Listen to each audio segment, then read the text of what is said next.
Hi guys, it's Chrissy with Pink Garnet Vintage and More. So I told you before in another video that I would try to make a video of the store so you kind of get an idea of my other space that I sell out of. Well, it's after hours. We just closed. It's 5:25. So I'm going to do a quick walkthrough and just give you some insight what this is all like, okay? So this is, you walk in the front door, and when you walk in, we have vintage clothing here. This is our main foyer hallway. We have antiques. This used to be an old bowling alley, so we have the original ball polisher from when, it was a bowling alley. We try to burn candles according to the season just to give it a nice smell for the people that don't like old musty smell. That's a good way. So as you walk in, to the left here is our checkout area, and there's Lynn. Hi, Lynn. Hi, everybody. She's still helping close up. And then to the right, you walk into what used to be the old bar of the old bowling alley that was here. And the building, I think it was a bowling alley from 1971, or 1961, I'm sorry, until 2012. And then the owners abandoned it, and then we bought it in December 2013, and we turned it into an antique mall. So we rent space. Yeah, and you can see almost every little nook and cranny is taken. So we have furniture. We have display cases that, like this, came out of one of my old businesses when I had a retail doll store, collectibles, and I was a Madame Alexander dealer, so I recycled and purposed that.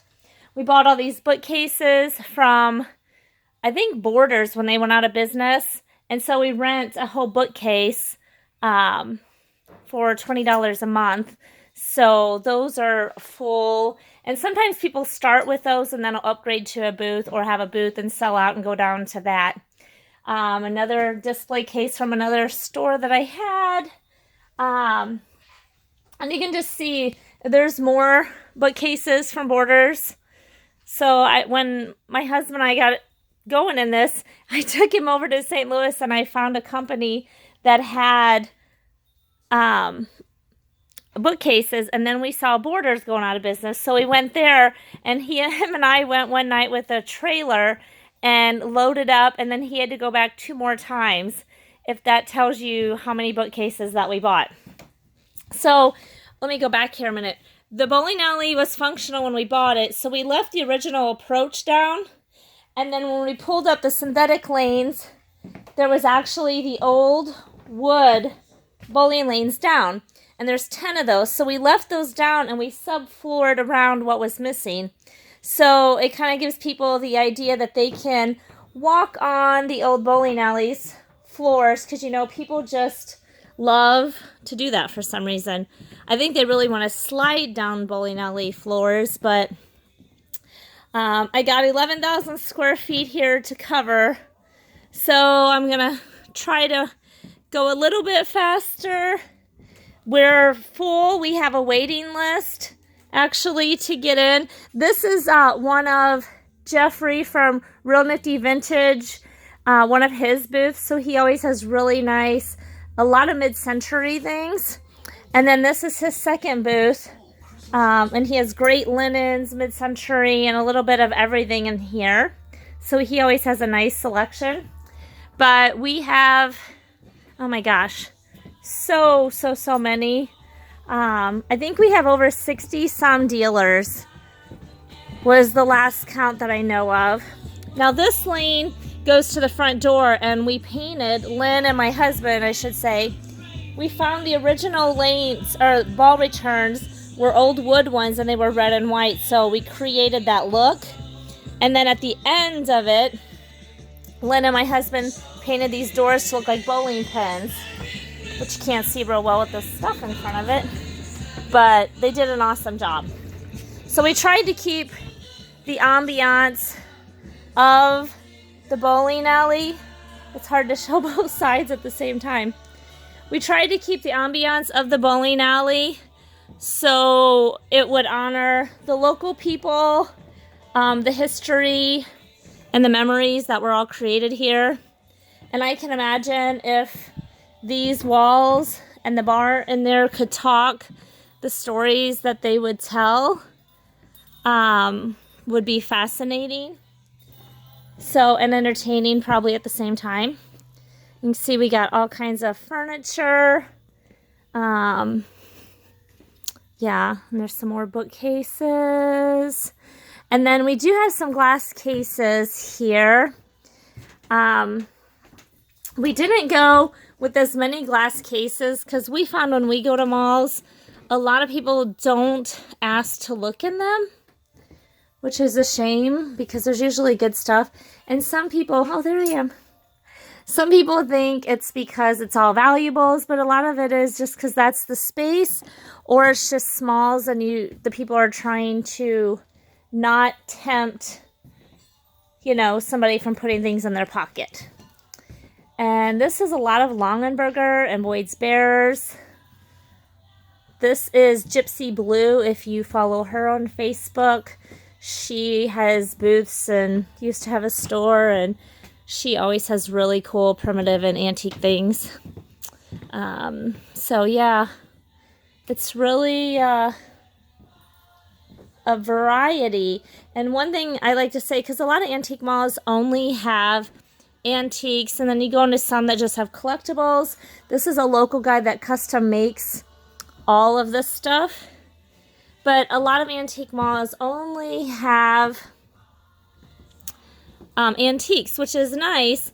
But here, when people come with family or friends and they're like, oh, I'm not really into antiques, it doesn't really matter because there is something here for everyone. This is another one of Gypsy Blue's booths.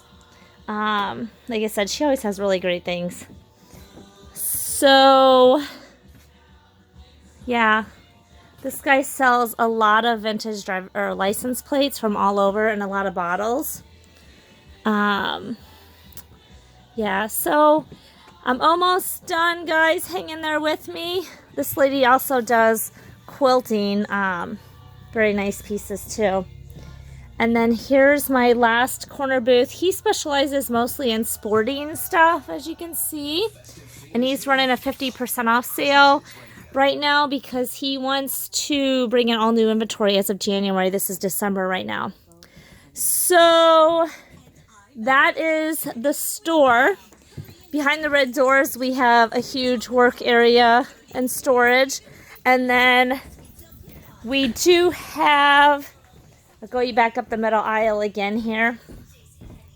Sorry, I'm going so fast. I'm trying to go gently. But behind that door back there, we have about 1,100 square feet of storage, and that's where we're converting into our eBay workspace and storage, which Lynn and I are very excited about. And then behind that door is more storage and our water heater and the fuse boxes and stuff. And then, oh, one thing let me tell you about our counter, which is a disaster right now at the end of the day. It usually is. This was the original area that you would get your shoes, and they would have all the shoes behind the counter. And then back here, which we use as our little employee place to eat and stuff, used to be where they made the pizzas and the fried food and all that. So, and then this was a side entrance that they had, which we use for recycling boxes and packing, and have carts for dealers to carry stuff in and out of. So we have quite a selection. Oh, and we do sell Dixie Belle chalk paint, and we do sell Howard products, which I love, love, love both of those too. So anyway, oh, and we do have the original bathrooms from the bowling alley. So that's my shop as quick as I can walk through it without nauseating you. So like I said, it's 11,000 square feet. We have over 60 vendors. We do sell our stuff in here.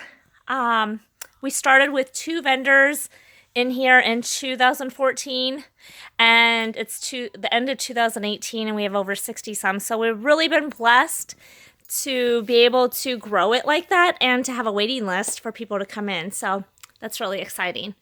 So anyway, that's a little bit about me and my shop, my brick and mortar shop, and then of course we have our eBay store. So anyway, please like and subscribe to our channel, and let me know what you think of my store. You didn't get a really good tour view because I went so fast, but just let me know what you think. Thank you guys. See you next time.